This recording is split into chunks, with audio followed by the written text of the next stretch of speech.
네, 오늘 성경 말씀 사사기 2장 11절에서 19절까지 교독하도록 하겠습니다.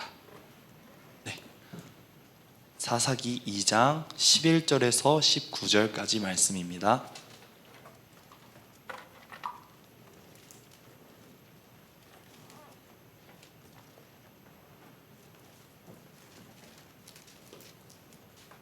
네, 함께 교독하겠습니다. 이스라엘 자손이 바알 신들을 섬기어 주님께서 보시기에 악한 행동을 일삼았으며 이집트 땅에서 그들을 이끌어내신 주가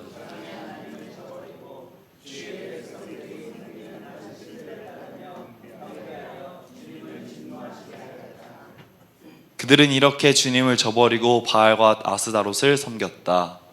그러므로 주님께서 이스라엘 백성에게 크게 분노하셔서 그들의 약탈자의 손에 넘겨주셨으므로 약탈자들이 그들을 약탈하였다. 또 주님께서는 그들을 주위의 원수들에게 팔아넘겼으므로 그들이 다시는 원수들을 당해낼 수 없었다. 그들이 싸우러 나갈 때마다 주님께서 그들에게 말씀하시고 맹세하신 대로 주님께서 손으로 그들을 쳐서 재앙을 내리셨으므로 그들은 무척 괴로웠다. 그 뒤에 주님께서는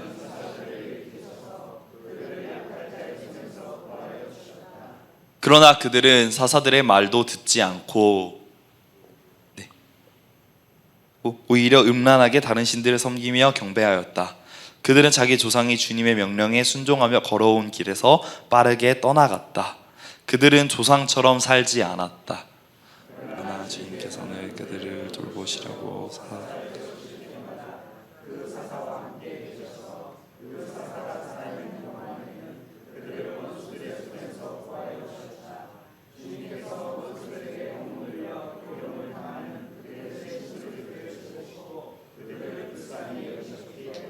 함께 읽겠습니다. 그러나 사사가 죽으면 백성은 다시 돌아서서 그들의 조상보다 더 타락하여 다른 신들을 타고 섬기며 그들에게 경배하였다.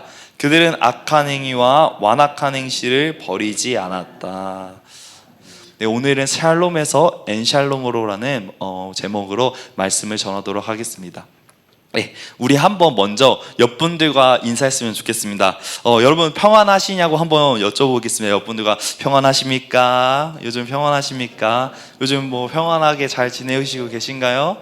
네, 잘 평안하신지 평안하십니까? 네, 저는 가끔 이제 목사님이 안 계실 때마다 윗집에서 가끔 구구구한 소리가 들릴 때마다 평안이 깨지곤 합니다. 집은 쉬는 거가 아닌데 이거 굉장히 문이 쾅 닫히고 할 때마다 우리 집이 닫힌 것만 같은 그런 불안감에 가끔 잠을 약간 잘 못 잘 때도 있지만 저는 그럼에도 평안한 것 같습니다. 여러분들은 이렇게 평안이라는 단어를 들었을 때 어떤 느낌이 드십니까? 어떻게 보면 평안이라는 단어 자체가 굉장히 이성적인 이상적인 표현 같은 느낌이 들지 않으십니까? 우리가 편안함은 자주 누리는 것 같지만 우리 속에 평안이라는 것을 누리는 것이 어떻게 보면 꽤 어렵고 또 우리한테 굉장히 낯선 그런 표현 같습니다. 이런 평안은 우리 삶 속에 자연스럽지 않은 것만 같은 느낌입니다. 그래서 평안이라는 것이 인터넷에서 무엇인지 찾아보았을 때 걱정이나 탈이 없는 것이라고 말하였습니다. 즉 편안과 평안은 비슷한 것 같지만 편안은 외부 환경으로부터 이렇게 나의 육적인 편안이고요, 평안은 내 마음속 내 내면으로부터 우러러 나오는 상태를 얘기합니다. 그렇다면 우리의 인생에서 평안을 누리는 것이 어떠한 것인지 또 우리가 어떻게 하면 그 평안을 누릴 수 있는지를 함께 알아가 보도록 하겠습니다. 네, 오늘 우리가 함께 읽어본 말씀 사사기는 너무나도 잘 아시는 이 말씀이라고 또 이야기라고 생각이 듭니다. 우리가 이 사사기를 읽었을 때 어떤 느낌이 드나요? 저는 되게 거북한 느낌, 이 사사기를 읽을 때 거북한 느낌이 많이 있습니다. 왜냐하면 사사기에는 하나님께서 그 이스라엘을 그 애굽의 땅으로부터 구원해 주시고 많은 기적과 역사와 또 이 가나안을 정복하게 해주셨던 그 하나님의 그 백성들, 그런 백성들의 민낯을 가감없이 보여주는 이야기들로 가득 차 있기 때문입니다. 하나님께 배도와 불순종을 6번이나 반복하고 있고, 혈연과 지연으로 인한 거룩한 백성의 내부 분열, 또 반복되는 신부로서의 이스라엘의 간음과 음행, 또 레위인의 탐욕과 부패, 정말 우리가 말하기도 부끄럽고 또 수치스러운 일들이, 그런 죄들이 이 사사기에는 널려 있습니다. 한마디로 말해 사사시대는 무엇이냐? 하나님께서 이스라엘 백성들이 하나님께서 주신 안식의 땅에 들어왔으면서도 안식을 누리지 못한 시기, 즉 샬롬의 땅에 들어왔으면서도 샬롬을 누리지 못했던 엔샬롬의 시기였습니다. 사사기는 안식을 주다라는 누하으라는 이 히브리어 동사 자체가 한 번도 사용되지 않았습니다. 이 누하으라는 동사 대신해서 그저 사사가 살아있을 동안 잠시 누린 그런 단어인 샤카트라는 동사로 많이 표현되어 있습니다.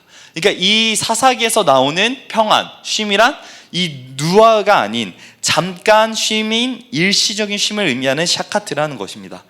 또 하지만 우리가 흔히 아는 샬롬이란 단어는 이 사사기에 10번이나 사용되고 있습니다. 하지만 이 10번 속에 10번의 단어가 등장하지만 기드온 내러티브에서 등장하는 2번 빼고는 모두 부정적인 문맥에서 사용되고 있는 것을 우린 볼 수 있습니다. 즉 이 사사기 기자는 무엇을 말하고 싶냐? 이 샬롬이라는 단어를 통해서 사사시대가 안식의 땅에 들어왔으면서도 안식을 누리고 있지 못하다는 그런 시기임을 보여주기 위해 이 샬롬을 부정적으로 무려 8번이나 아이러니하게 반복적으로 사용하고 있는 것으로 해석할 수 있습니다. 하나님께서 샬롬을 주기 위한 땅에서 이들은 엔샬롬을 경험하고 있는 것입니다. 이들이 샬롬에서 엔샬롬으로 왜 들어가게 되었나요? 오늘 본문을 보게 된다면 우리가 흔히들 아는 사사 이야기에 4가지 공식이 반복되고 있습니다. 이스라엘의 백성이 범죄하고 하나님께서 진노하시고, 그런 하나님께 회개하며 부르짖고 구원받고 또 다시 범죄를 저지르는 굴레가 반복됩니다. 이들의 타락하는 모습은 본문에서 아주 자세하게 나와 있습니다. 함께 11절과 12절을 읽어보도록 하겠습니다. 함께 읽겠습니다. 이스라엘 자손이 바알 신들을 섬기어 주님께서 보시기에 악한 행동을 일삼았으며 이집트 땅에서 그들을 이끌어내신 주 조상의 하나님을 저버리고 주위의 백성들이 섬기는 다른 신들을 따르며 경배하여 주님을 진노하시게 하였다. 네, 첫 번째로 이들이 그 샬롬의 땅에서 행했던 게 무엇이었나요? 바로 하나님의 목전 앞에서, 하나님의 눈앞에서 악을 행했던 것입니다. 그들을 애굽에서 구원해 주신 하나님을 섬기는 것이 아니라 그냥 이방의 땅의 신, 다른 신을 따르며 다른 신을 이스라엘은 지금 섬기고 있는 것을 볼 수 있습니다. 이들을 애굽에서 구원해 주신 하나님을 섬기는 것이 아니라 지금 자기의 풍요를 위해서 다른 신을 나의 구주인 것 마냥 섬기고 있는 모습을 볼 수 있습니다. 이들이 다른 신을 섬기는 이유, 그 이유는 무엇인가요? 바로 자신들의 풍요였습니다.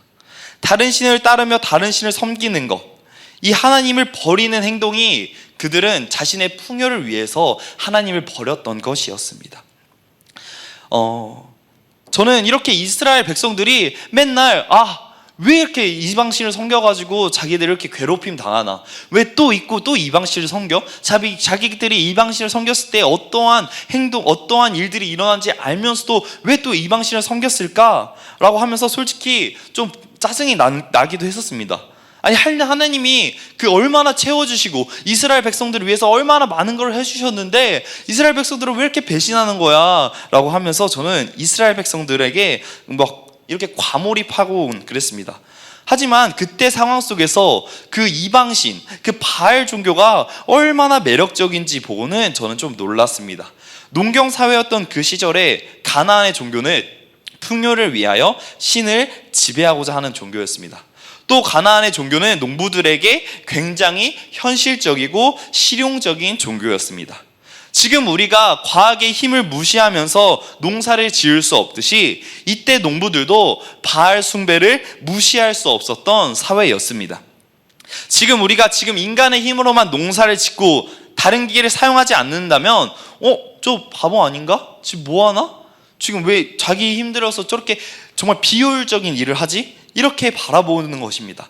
이렇게 우리가 이상하게 바라보는 것처럼 가나안에서 바알을 숭배하지 않으면서 농사를 짓는 그 사람들을 보면 쟤 올해 농사 망하려나 보다.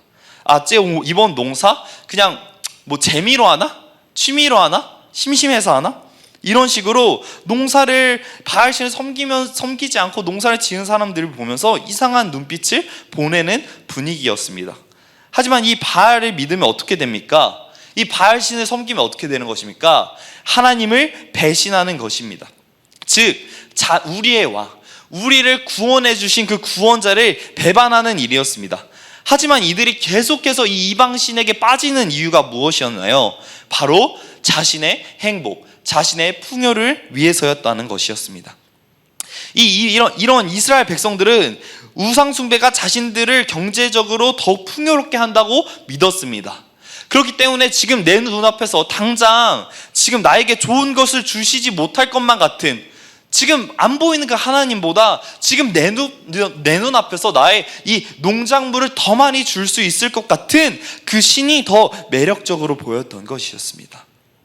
지금 내 눈앞에서 당장 결과를 내어줄 수 있는 그 신이 나를 풍요롭게 하고 그게 나의 신이야 라고 말하는 것이었습니다. 또 이 이스라엘 백성들은 어떤 백성들이었나요? 이들이 가나안에 오기 전까지 어떤 백성이었을까요?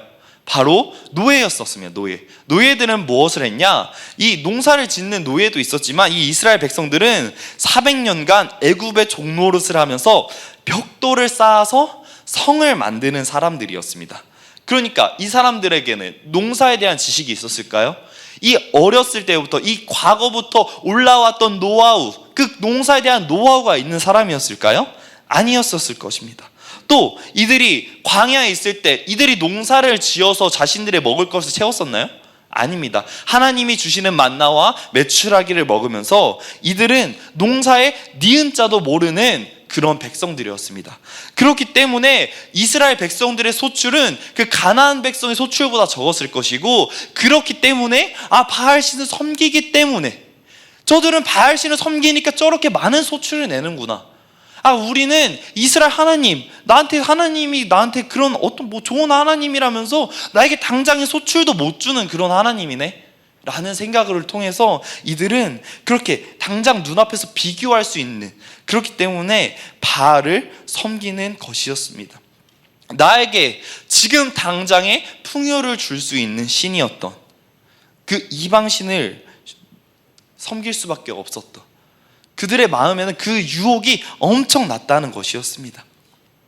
그렇기 때문에 이들은 지금 나에게 풍요를 줄 수 있는 신을 선택하겠다는 유혹에 그만 빠지고 마는 것이었습니다.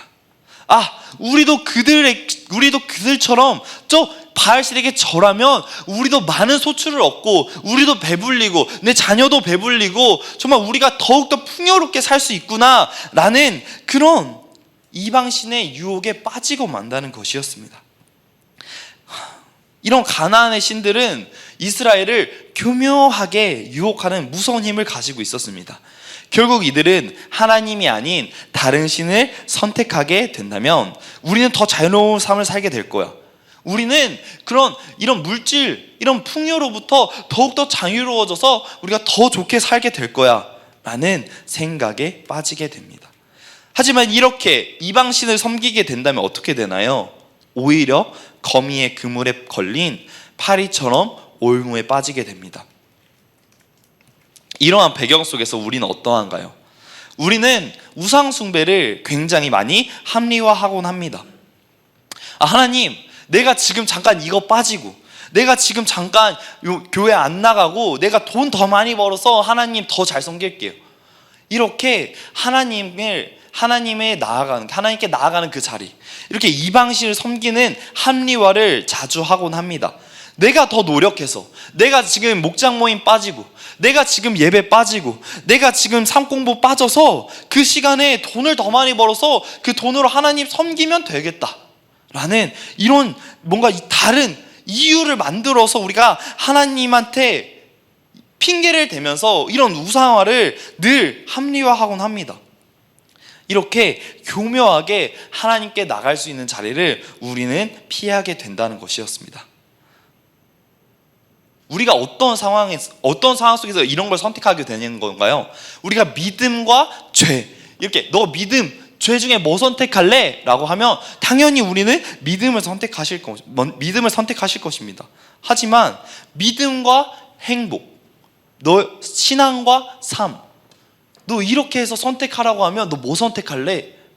우리는 무엇을 선택하게 될까요? 뭔가 신앙을 선택하면 나의 행복이 뺏겨지는 것 같아. 신앙을 선택하면 나의 자유가 없어지는 것 같아. 신앙을 선택하면 나의 삶이 없어지는 것 같아. 이러한 생각 때문에 우리는 하나님을 선택하고 신앙을 선택하는 것이 아니라 우리는 늘 세상을 선택하곤 한다는 것입니다. 내가 지금 이 신앙을 선택하는 것이 너무 미련해. 사람들이 볼 때도 너무 미련하고, 사람들이 느낄 때도 너 손해보고 지금 거기 가는 거, 너 지금 뭐 하는 거, 너 인생의 큰 손해야, 이렇게 말합니다. 하지만 내가 손해볼 것 같고 미련한 선택인 것 같은데 그걸 선택했을 때 어떻게 되나요? 하나님이 알아서 더욱더 그 백성들을 정말 풍요롭게 해주시는 하나님께서 여러분들을 채워주신다는 것입니다. 내가 정말 바보처럼 지금 보이지 않는 것, 제가 손해보지 않기 위해서 지금 세상을 택하는 것이 아니라, 내가 지금 조금 미련한 것인 것 같아도, 내가 지금 조금 손해보는 것 같아도, 내가 하나님을 선택했을 때 하나님께서는 여러분들이 원하고 필요한 모든 것을 채워주신다는 것입니다. 이렇게 이스라엘 백성이 이방신을 택해서 하나님 눈앞에서 악을 행했던 것처럼 우리는 그런 악을 선택하지 않는 여러분이 되시면 좋겠습니다. 두 번째는 하나님의 진노입니다. 우리 함께 14절과 15절 함께 보겠습니다. 14절과 15절 함께 보겠습니다. 그들이 싸우러 나갈 때마다 주님께서 그들에게 말씀하시고 맹세하신 대로 주님께서 손으로 그들을 쳐서 재앙을 내리셨으므로 그들은 무척 괴로웠다. 이 구절을 통해서 우리가 뭘 볼 수 있냐? 모든 나라를 다스리시는 하나님의 주권적인 손길을 볼 수 있습니다.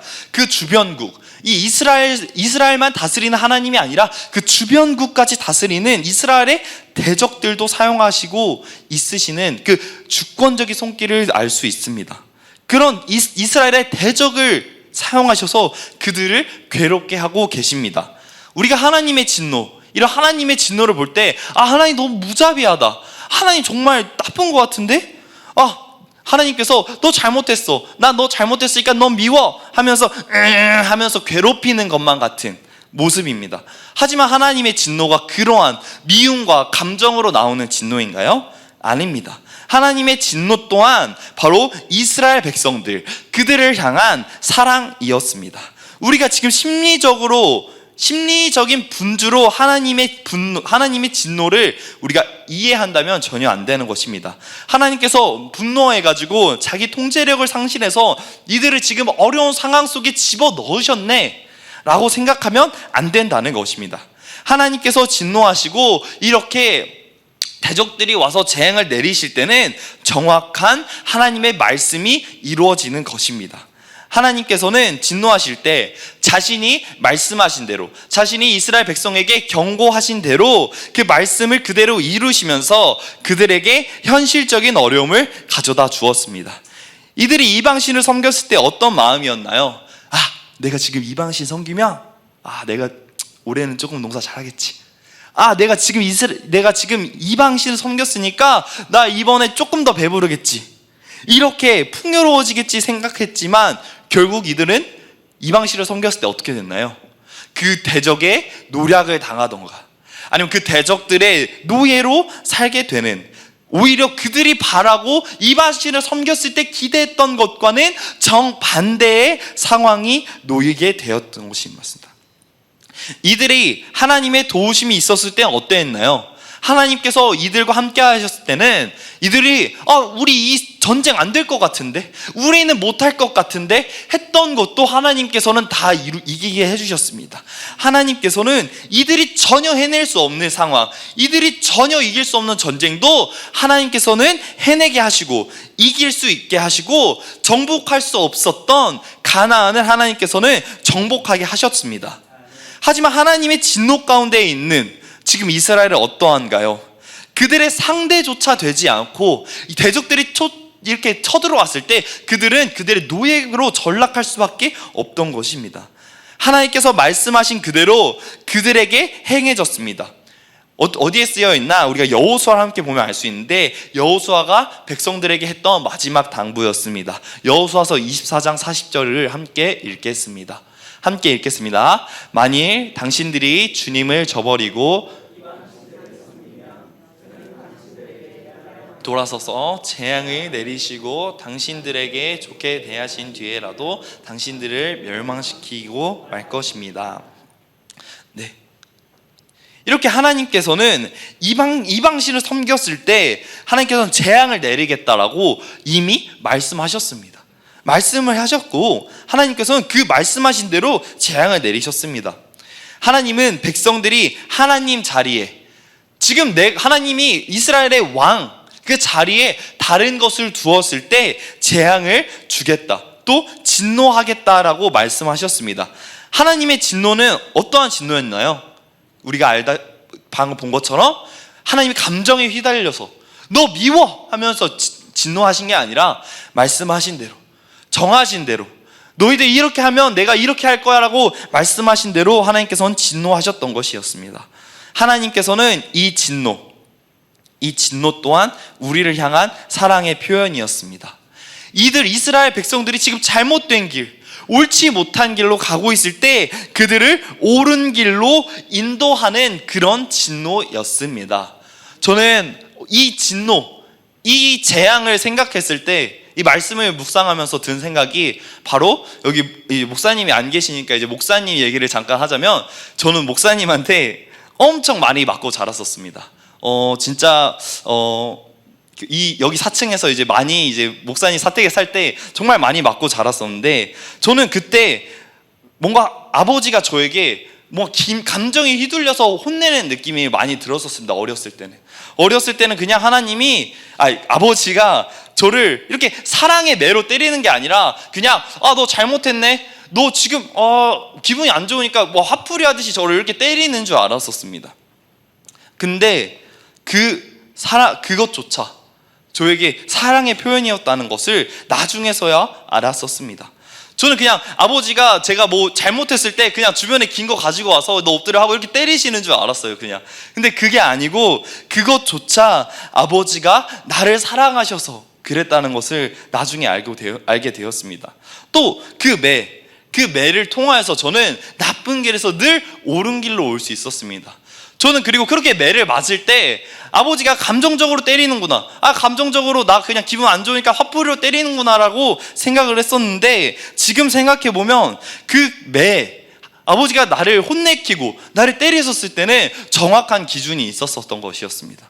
저는 지금에서야 이제 아는 거지만, 제가 정확하게 기억났던 기준이 뭐였냐, 바로 제가 거짓말을 했을 때였습니다. 제가 거짓말을 했을 때 목사님은 그 즉시 저에게 재앙을 내리셨습니다. 저에게 자영아 너 거짓말 쳤지? 너 그 즉시 너 엎드려 하고, 바로 이제 저는 당구대에 이런 걸로도 맞이고 당구채로도 맞고 주변에 있는 긴 걸로 맞았습니다. 저는 그때 진짜 그때는 맞으니까 슬프니까 아빠 나 미워하나 보다 이러고 늘 생각했는데, 아버지는 정확한 기준을 내리고 너 거짓말 했으니까 5대 이런 식으로 정확한 기준을 가지고 저를 때리시고 혼내시고 저에게 재앙을 주셨습니다. 이 예시를 생각해 보면서 이 이스라엘과 하나님의 관계를 생각했을 때, 정말 하나님께서 너무나도 사랑하는 우리 이스라엘 백성들이 옳지 못한 길을 가니까, 지금 이 이스라엘 백성들이 지금 죽음으로 가니까 하나님께서는 이들이 옳은 길로 오게 어쩔 수 없이 이들에게 재앙을 내려서 옳은 길로 올 수 있도록 하신 것이었습니다. 또 정확한 기준으로 무엇입니까? 그들에게 재앙을 내리셨을 때 아버지가 나를 사랑하셔서 때렸던 것처럼 이스라엘 백성들도 하나님께서 그들을 사랑하셔서 그렇게 재앙을 내리셨다는 것이었습니다. 하나님께서 그들에게 재앙을 주셨던 것들은 하나님께서 이스라엘 백성 너희와 했던 그 언약을 하나님께서 기억하셨기 때문이었습니다. 우리에게도 어려운 일들이 닥치고 하나님의 진노가 내렸을 때 우리도 하나님을 원망할 때가 너무 많습니다. 내가 뭘 그렇게 잘못했다고, 하나님 지금 나한테 왜 이렇게 힘든 일을 주시지? 내가 하나님 잘 섬겼잖아요. 나 주일 예배 안 빠졌어. 나 목장 모임 잘 나갔어. 나 정말 섬기는 거, 나 주일 학교 너무 잘 섬겼어요. 근데 지금 나의 상황 왜 이래요? 지금 나한테 왜 재앙이 있어요? 근데 그렇게 원망할 때가 많지만 하나님께서는, 늘 좋으신 하나님께서는 그 재앙도 여러분들을 하나님을 의지하여서 더 좋은 길, 옳은 길로 오라는 그런 하나님의 사랑임을 늘 기억해야만 합니다. 세 번째는 부르짖음입니다. 우리 18절 함께 읽어보도록 하겠습니다. 네.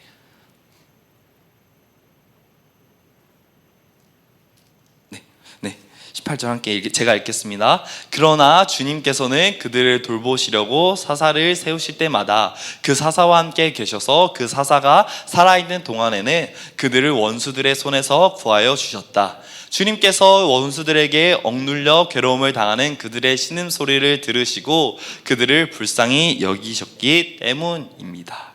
네, 이렇게 이스라엘 백성들은 자신의 상황이 너무 힘드니까, 내가 지금 또 인간의 노예로 또 노략질 당하고 내 가족들이 뺏기고 이러니까 너무 힘들기 때문에, 괴롭기 때문에 그제서야 뭘 하나요? 하나님을 찾기 시작합니다. 그제서야 정신을 차리고, 우리가 지금 잘못했구나, 우리가 하나님 앞에 지금 정말 죄를 저질렀구나 하면서 그제서야 회개하면서 부르짖습니다. 그냥 하나님 도와주세요, 하나님 저 힘드니까 도와주세요가 아니라 슬피 부르짖으면서 하나님을 찾습니다. 하나님, 내 자녀가 지금 빼앗겼습니다. 하나님, 내 전재산 다 뺏겼습니다. 하나님, 지금 저 너무나도 힘듭니다 하면서 하나님을 찾고 있습니다. 하나님께서는 이렇게 부르짖는 이스라엘 백성들을 진노하시긴 하지만 진노에서 멈추시지 않습니다. 진노하시고 재앙을 내리신 후에 그들을 회복하십니다. 하나님께서는 이들이 하나님께 간구하였고 하나님께서 그들을 불쌍히 여기셔서 사사를 세우시고 그 사사를 통해서 이스라엘을 구원하십니다. 하나님께서는 이들의 부르짖음, 이들이 부르짖음을 하나님께 올려드렸을 때, 하나님께 회개를 올려드렸을 때 그들을 회복하시고 그들을 구원하시는 것입니다. 이들의 부르짖음, 이 회개가 어떤 것인가요? 바로 이들이 이방신에게 향하였던 마음을 다시 하나님께로 돌리는 것입니다. 바로 하나님께 이스라엘이 돌아가는 그 돌이킴입니다. 그리고 또 다른 회개가 여기 나오는데요, 무슨 회개냐? 바로 여호와께서 뜻을 돌이키셨다. 여기서 하나님께서 그들의 불쌍함을 보시고 하나님께서 뜻을 돌이키셔서 그들의 신음을 들으시고 하나님도 뜻을 돌이키셨습니다. 그래서 그들을 향한, 하나님의 백성들을 향한 하나님의 긍휼이 그들을 구원으로 이끌게 하였습니다. 저 또한 그랬습니다. 아버지께 정말 많이 맞고 울면서 아버지께 늘, 아버지 죄송합니다, 제가 다시는 거짓말 안 할게요, 아빠 내가 진짜 잘못했어요, 내가 진짜 죄송합니다 하면서 아버지께 울면서 늘 빌었던 기억이 있습니다. 그렇게 제가 아버지한테 죄송하다고, 제가 잘못했다고 했을 때 아버지는 그때 매를 내려놓으시고 저에게 안아주면서 미안하다, 때려서 미안하다, 다음부터 절대 거짓말 치지 마 라고 하시면서 저를 안아주시던 아버지가 저는 너무 기억났습니다. 이렇게 하나님께서는 우리가 진짜 진정한 회복을 그렇게 주시는 것입니다. 우리가 옳지 못한 길에 있을 때, 우리가 정말 아프고 재앙으로 인해서 아픈 심령을 하나님께서는 그들을 회복시키신다는 것이었습니다. 하지만 정말 마음이 아프게도 우리가 이렇게 회개했음에도 이들은 결국 어떻게 되었나요? 이들은 19절 함께 보시면 사사가 죽은 후에 결국 그 사사가 죽은 후에 옳은 길이 아닌 하나님의 길로 돌이켰지만 다시 한번 더 이방신을 섬기고 이들이 돌이켰다가 다시 타락했을 때는 더 타락하고 점점 더 다시 타락의 길을 걷게 되는 겁니다. 이제 고통이 사라지고 나의 아픔이 잊혀지고 나에게 있었던 일들이 잊혀지니까 이들은 다시 어떻게 됐나요? 타락의 길을 걸으면서 이들은 다시 우상에게로 갑니다. 이에 대한 성경의 표현은 어떠한가요? 19절을 보면 그들의 조상보다 더 타락하였다는 것이었습니다. 이들은 더욱더 타락합니다. 이 주기가 반복될수록 이들의 타락이 더욱더 발전된다는 사실을 우리는 볼 수 있습니다.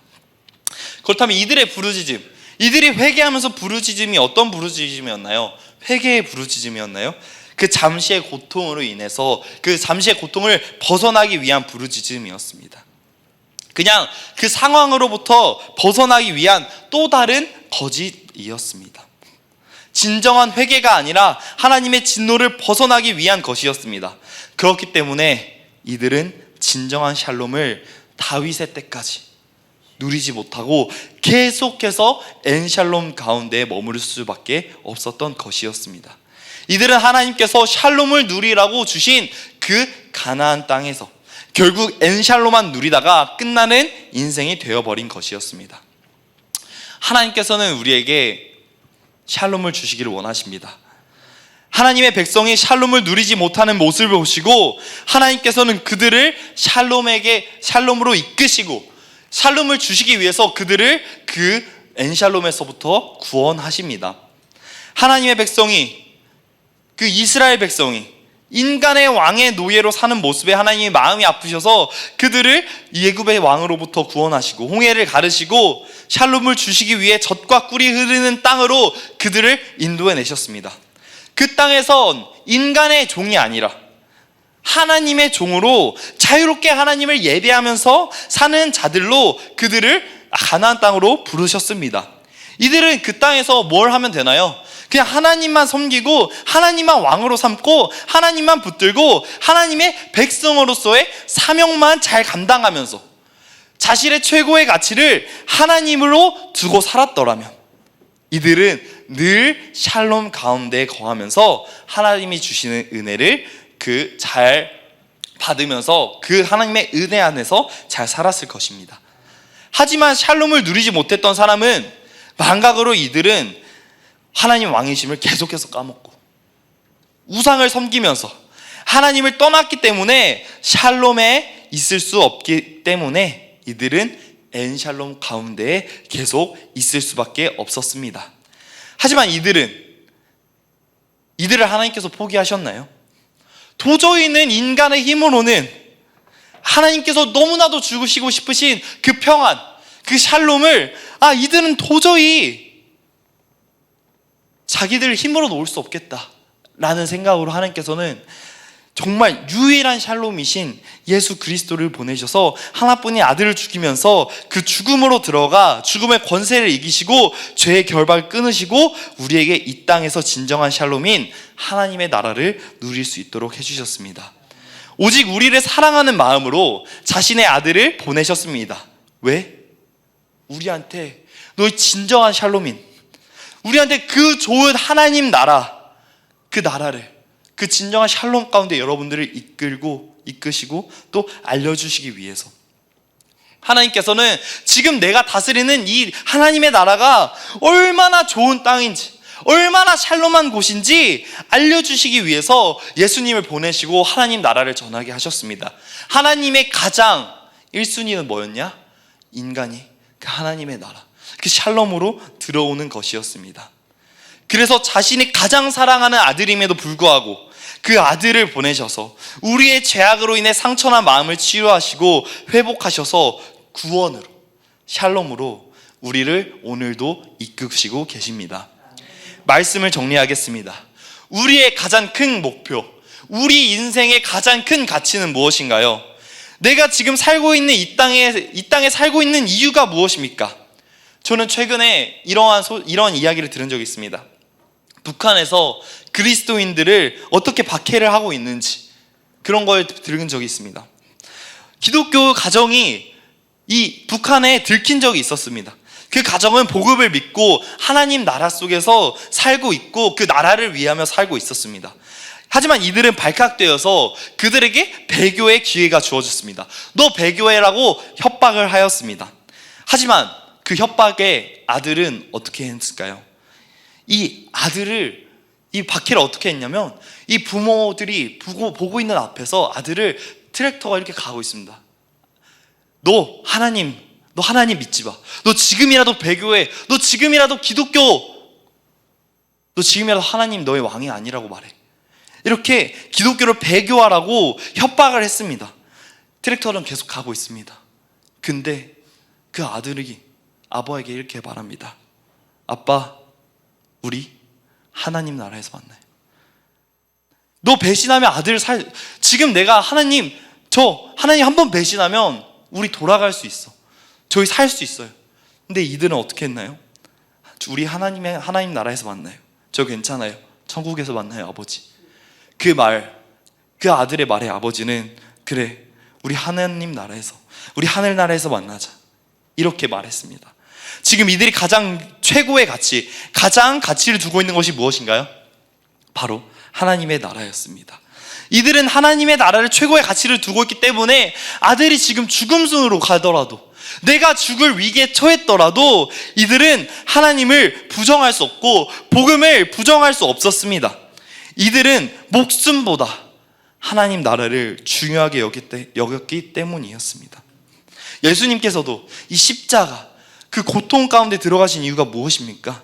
바로 샬롬을 누려야 하는 우리 그리스도인들이 엔샬롬을 누리고 있는 모습에 너무나도 슬프고 너무나도 그들이 정말 엔샬롬 속에 있는 것이 마음이 아프셔서 그들에게 샬롬이신 하나님이 함께 하시는 그 하나님 나라를 전해주시기 위해서 십자가에 지셨습니다. 우리 함께 요한복음 14장 27절을 읽겠습니다.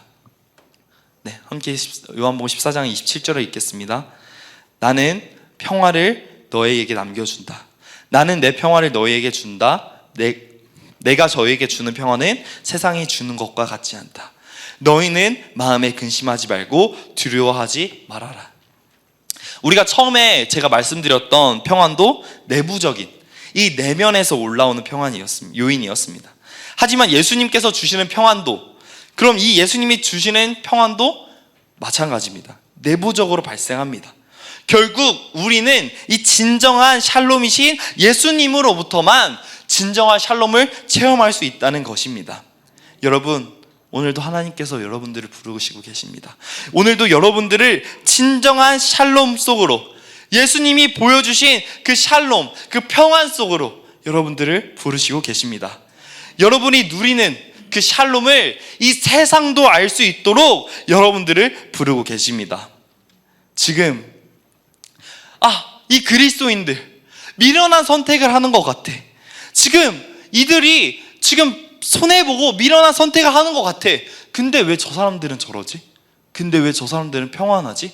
근데 자기가 손해보고 있음에도 왜 평안하지?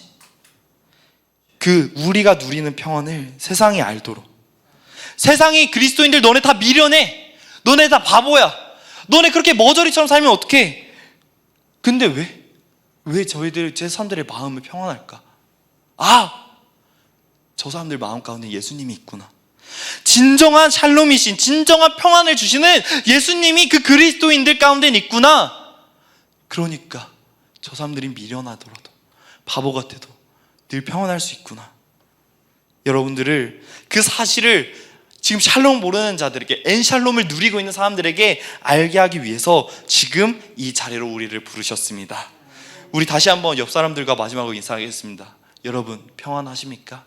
마음속에 평안하십니까?